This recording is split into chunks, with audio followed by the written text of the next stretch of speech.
few years ago, we visited MIT in Boston, and one of the most memorable departments there was CSAL, the Computer Science and Artificial Intelligence Labs. It's where they make all the weird robots. But now I worry the department might have put itself out of a job. You see, one researcher there has built a machine that can build more machines. And LJ Rich has been finding out how it works.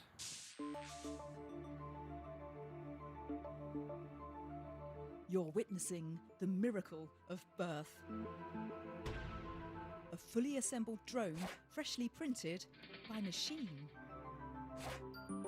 Laser Factory works by cutting out slices of acrylic, printing circuitry with liquid silver, and picking components up and sticking them down, all in the right order, at the right time, and in the right place.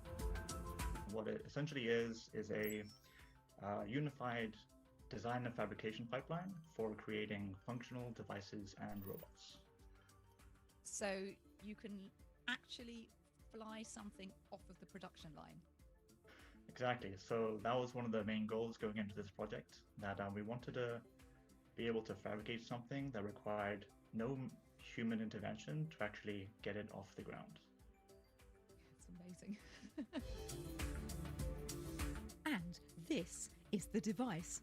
It attaches to a commercial laser cutter and transforms it from a 2D machine to a 3D all-in-one assembler. The detail in a project like this is mind-blowing. For example, in this toy drone, one of the sensors has become disconnected, just one, and now it doesn't work properly.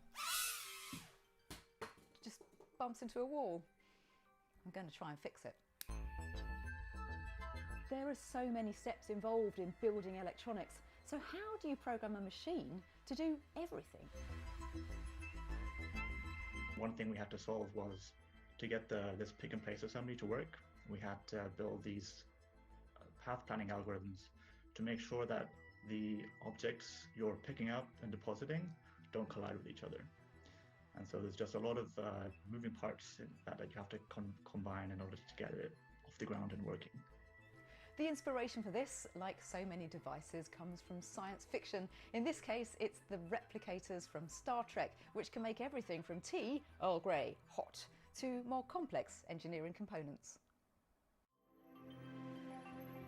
These replicators that you see in Star Trek, where they have these really crazy machines that are essentially desktop machines that they use to create anything from teddy bears to drinks to foods to spacesuits.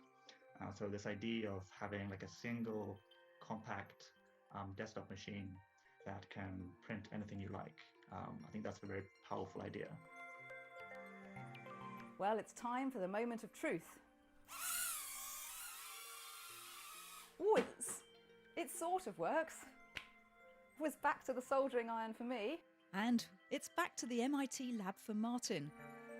He's hoping a future iteration of Laser Factory could eventually help augment other laser cutters, turning them one day into proud robot parents.